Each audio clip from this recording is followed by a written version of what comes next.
Hello everybody, welcome to 9th class mathematics. आज हम पढ़ेंगे इन इक्वालिटीज इन अ ट्रायंगल। आज है डे 53। फटाफट से स्टार्ट करते हैं। ठीक है, तो ये इन इक्वालिटी होता क्या है? अभी तक हम क्या देख रहे थे? इक्वालिटी देख रहे थे। आप चाहे इक्वालिटी बोलो, इक्वालिटी बोलो, इक्वालिटी बोलो, आपकी इच्छा है। हम इंग्लिश नहीं पढ़ रहे, हम पढ़ रहे हैं मैथमेटिक्स, तो प्रोनाउंसिएशन पे ध्यान नहीं दिया जाएगा और आप भी ना दे तो उचित रहेगा। ठीक है, तो अभी तक हम क्या देख रहे थे? इक्वालिटी देख रहे थे। ठीक है, एक एग्जांपल लेते हैं। दो ट्रायंगल बनाए मैंने। इस ट्रायंगल को मैं डुप्लीकेट करता हूँ। ये देखो, मैंने इसे डुप्लीकेट किया। आपको पता है ये दोनों क्या होंगे? कॉन्ग्रुएंट होंगे। ठीक है, हमने इक्वालिटी देखी, ये वाली साइड इस वाली साइड के इक्वल है भाई, ये वाली वही इसके इक्वल है, ये वाला एंगल बीच का इंक्लूडेड एंगल भी आपस में इक्वल है। तो हमने कहा सीधा कहा हमने, साइड एंगल साइड से ये दोनों ट्रायंगल क्या है? कॉन्ग्रुएंट है। ठीक है, अब हम देखेंगे इन इक्वालिटी। अब हम देखेंगे अगर साइड इक्वल ना हो तो क्या होगा। ठीक है, तो उससे पहले कुछ फिगर्स देखो। ये मैं अब आपके सामने देख रहे हो, ये दो लाइन सेगमेंट है। पहला है सी डी, दूसरा है ए बी। तो आपको देखते ही पता चला कि ए बी क्या है? सी डी से बड़ा है। फिर इन दो एंगल्स को देखो। ठीक है, ये आपका एंगल ए है, ये आपका एंगल बी।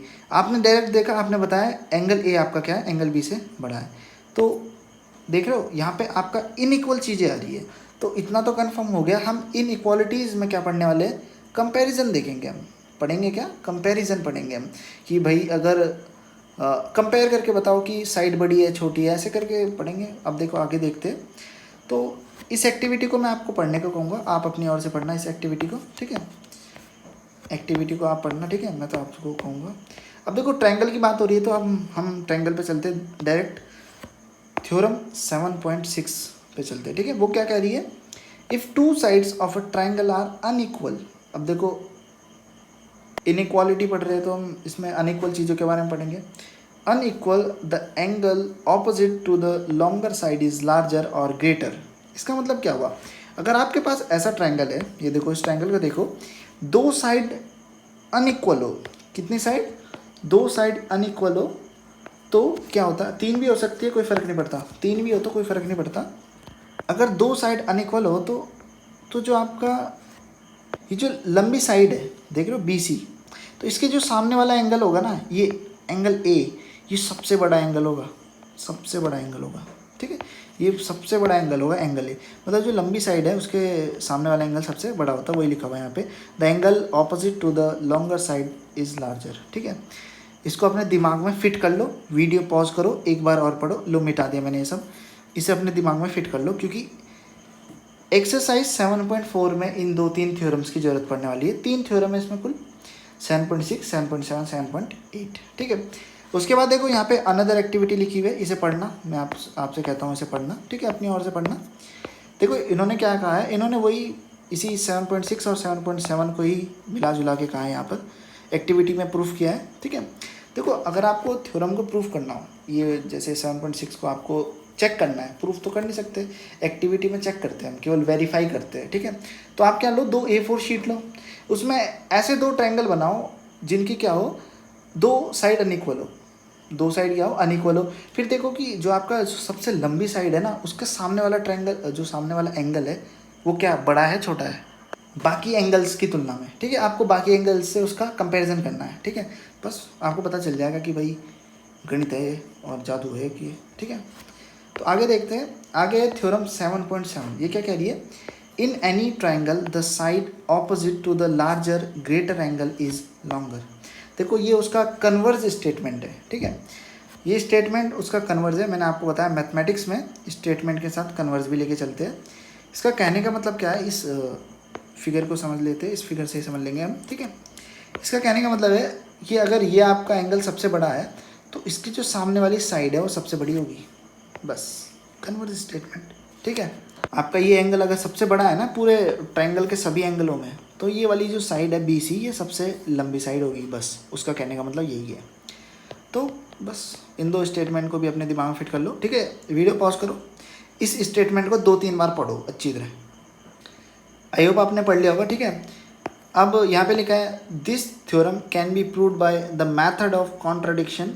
आप इसे पढ़ सकते हो अपनी ओर से। ठीक है, मुझे इतना खास नहीं लगा इसे बताना। ठीक है, तो मैं आगे बढ़ना पसंद करूँगा थ्योरम 7.8 पर। ठीक है, ये क्या कह रही है, the sum of any two sides of a triangle is greater than the third side.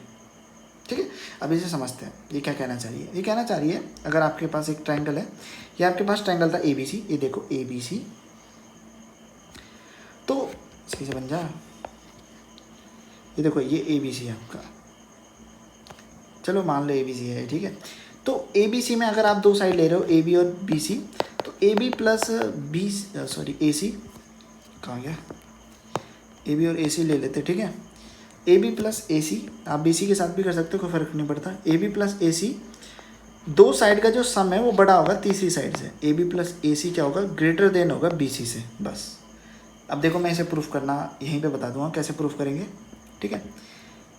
I hope आप समझ गए होंगे स्टेटमेंट क्या कहना चाह रहा है। अब देखो आपको क्या करना है, जो AC है ना उतनी ही लेंथ का A से D तक बढ़ाया, तो देख रहे गौर से आपको क्या मिला, एक ये आपने AC लेंथ का, AC जितनी लेंथ थी उतना ही आपने AD बनाया, तो देखो आपको क्या मिला, एक आइसोसेलेस ट्रायंगल मिला, ठीक है। आपको क्या मिला, एक आइसोसेलेस ट्रायंगल। तो आप देख सकते हो यहाँ पर आपको पता है आइसोसेलेस ट्रायंगल में जो आपके इक्वल साइड्स होती है उनके जो सामने का एंगल होता है, ऑपोजिट एंगल, वो आपस में क्या होता है, इक्वल होता है। मतलब ये वाला एंगल इस वाले एंगल के इक्वल होगा, ठीक है। आई होप आप समझ गए होंगे, इतना तो काफ़ी प्रैक्टिस कर चुके इतने तो आप, ठीक है। तो इसका मतलब ये वाला जो एंगल है इस वाले एंगल के इक्वल होगा। अब ध्यान से सुनना मेरी बात, देखो ये वाला एंगल इस वाले एंगल के इक्वल है, तो ये तो कुछ बड़ा होगा ना, ये वाला एंगल, ये कंप्लीट एंगल तो कुछ बड़ा ही होना है। तो मैं लिखूँ एंगल BCD, ये बड़े वाले लिखा है मैंने, ये बड़ा होगा किस वाले से, इस वाले से और इस वाले से भी, ठीक है। ये बड़ा होगा मतलब एंगल BDC से, एंगल BDC से, ठीक है। अब देखो ध्यान से सुनो, इतना तो समझ गए आप, ठीक है। ये कंप्लीट एंगल इस वाले से बड़ा होना है। आपको पता है इसके जो सामने वाली साइड है वो बड़ी होगी, इसके सामने क्या है आपका, इसके सामने है BD है इसके सामने, ये बड़ा होगा। और ये जो इस वाले एंगल के सामने क्या है, BC से बड़ा होगा।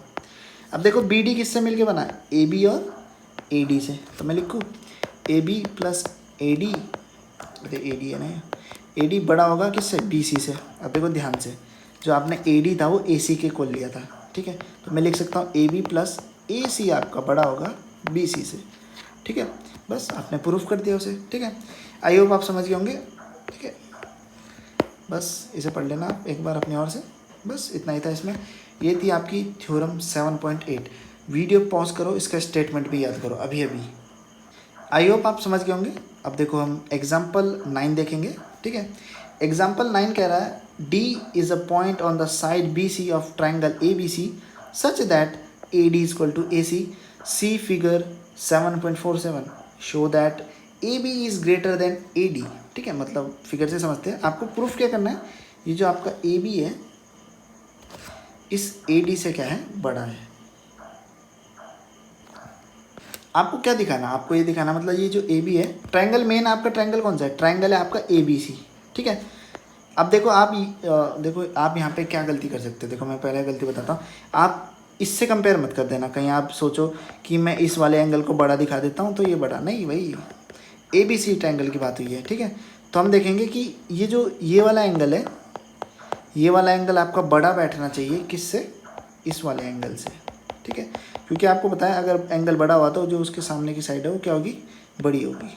ये अभी हमने ऊपर थ्योरम्स देखी है, ठीक है। तो बस वही करेंगे अब हम, ठीक है। अब देखो इस फिगर को देखो गौर से, तो आपको क्या पता चल रहा है, अगर मैं इसे गायब कर दूं यहाँ से, इसे देखो, इसे गायब कर दिया मैंने, ठीक है। देखो आपको क्या पता चला यहाँ से, आपको ये पता चला है कि ये आपका एक आइसोसेलेस ट्रायंगल बन रहा है। आपको पता है आइसोसेलेस में ट्रायंगल में जो ऑपोजिट एंगल होंगे वो आपस में क्या होंगे, इक्वल साइड के ऑपोजिट एंगल आपस में इक्वल होते हैं, ठीक है। तो बस ये दोनों आपस में इक्वल होंगे, तो मतलब ये रेड से दिखा रहा हूँ मैं, ठीक है। ये रेड वाला इस वाले रेड के इक्वल होगा, ठीक है। ध्यान से देख लो, बस अब मैं उसे वापस ला रहा हूँ, देखो। अब देखो मैं इसे गायब कर रहा हूँ एक सेकंड के लिए, इसे, इस वाली लाइन को। अब क्या दिखा आपको, आपको इतना तो दिख गया ना, ये आपका क्या है, एक्सटीरियर एंगल, कुछ याद आया, एक्सटीरियर एंगल। और एक्सटीरियर एंगल क्या होता है, इन दोनों के सम के इक्वल होता है, इसके और इसके सम के इक्वल होता है। तो इतना तो पता चल गया कि ये वाला एंगल छोटा होगा इससे, कॉमन सेंस ना, छोटा होगा ना ये वाला एंगल, क्योंकि आपको इन दोनों को ऐड करना है तब जाके आपको वो बड़ा मिलेगा, समझ रहे हो ना। तो ये वाला एंगल आपका छोटा होगा, तो मैं लिख सकता हूँ एंगल ए बी डी आपका छोटा होगा एंगल ए डी सी से, ठीक है। छोटा लिखना था, मैंने बड़ा लिख दिया, तो मैं यहाँ पे ए डी सी लिख देता हूँ, बड़ा होगा ए बी डी से, ठीक है। अब देखो मैं इसे वापस ला रहा हूँ, इतना आप समझ गए ना, आई होप आप समझ गए होंगे। अब देखो जो ए डी सी है वो किसके, अरे मिल गया, तो ये जो ए डी सी था ये वाला तो इसके इक्वल था, ठीक है। तो मैं लिख सकता हूँ angle A C D is greater than angle A B D, ठीक है। चलो थोड़ा इधर लिख देता हूँ, मैं तो अगला पेज में चला जाएगा। एंगल ए सी डी बड़ा हो जाएगा आपका एंगल ए बी डी से, ठीक है। मतलब इस वाले एंगल से ये वाला एंगल बड़ा हो जाएगा। अब देखो बड़े वाले एंगल के सामने ये वाली साइड है, ठीक है, ठीक है। तो मैं इस ए सी डी को, ये जो ए सी डी है, मैं अगर यहाँ ए सी बी भी लिख दूँ कोई फ़र्क नहीं पड़ेगा, इतना लिखना पड़ेगा हमें ए सी बी। और ये जो ए बी डी है अगर मैं इसे ए बी सी भी लिख दूँ तो कोई फ़र्क नहीं पड़ता, ए बी डी ही रहने देना पड़ेगा हमें से, सी नहीं लिखूँगा तो फिर सी से मुझे इससे कंपेयर करनी पड़ेगी, ठीक है, उतना हमें नहीं करना, ठीक है। खैर इन्होंने तो उसी से कंपेयर करी भी, ठीक है, तो आप भी लिख सकते हो ए बी सी, ठीक है। तो वही है, यहाँ पे अगर ए बी सी लिख दोगे ए बी डी की जगह कोई फ़र्क नहीं पड़ता, मैं आपको बता चुका हूँ। इन्होंने करी भी है तो आप भी कर दो ए बी सी। अब देखो अब ये जो ए सी बी है ये बड़ा है, तो इसके सामने वाली साइड क्या होगी, बड़ी होगी, मतलब ए बी आपका बड़ा होगा ए बी सी, मतलब इस वाले एंगल की साइड मतलब ए सी से। अब देखो जो ए सी है वो आपका ए डी के इक्वल है, तो हम कह सकते हैं ए बी आपका बड़ा होगा ए डी से, ठीक है। आई होप आप समझ गए होंगे कैसे हुआ ये। बस यहाँ पे आप पढ़ लेना इसे, थोड़ा सा आपको सब क्लियर हो जाएगा। मुझे लगता नहीं, तो एग्जांपल्स में तो कोई डाउट नहीं रहना चाहिए, लिखा हुआ इधर से सीख लो, क्योंकि लिखा हुआ सीखना भी ज़रूरी है ना। इन, सो, नाउ, और ये कहाँ यूज़ करना होता है हमें, इसे पढ़ लिया करो अच्छी तरह, ठीक है। तो आज की वीडियो में बस इतना ही, ठीक है। देखो आज की वीडियो में हमने 3 मेन थ्योरम्स देखी, ठीक है, इनइक्वालिटीज़ इन अ ट्रायंगल के बारे में, ठीक है, हमने देख लिया है। और मैं आपको बता चुका हूँ, एक बात शायद नहीं बताई मैंने, एक ट्रायंगल होता है ना जिसकी तीनों साइड इक्वल नहीं होती, तो उसे क्या बोलते हैं हम, स्केलिन ट्रायंगल, बस यही बताना था ठीक है। खैर ये बताने की चीज़ नहीं थी, बच्चों वाली चीज़ थी, लेकिन तब भी बता दिया, यहाँ पे लिखा हुआ था, ठीक है। बाकी मुझे लगता नहीं इसमें मैंने कुछ छोटा बताने लायक, ठीक है। हाँ, अगर आपको कोई डाउट रह जाता तो आप मुझसे टेलीग्राम पे पूछ लेना। और वीडियो देखने धन्यवाद, मिलेंगे अगली वीडियो में एक्सरसाइज 7.4 के साथ।